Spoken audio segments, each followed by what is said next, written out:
Do you remember Infinite Sauce? My brown butter soy lemon sauce?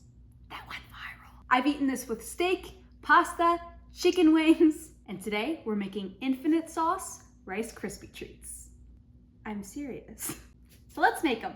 Heat your Infinite Sauce over medium heat and then add 2 10-ounce packages of marshmallows and 2 teaspoons of vanilla and cook until the marshmallows are melted. Off heat, stir in 10 ounces of cereal, trying to keep it all in the pot, and stir until combined. Transfer to a pan and using damp hands, press into an even layer and let them sit for what feels like the longest hour of your life before cutting and eating.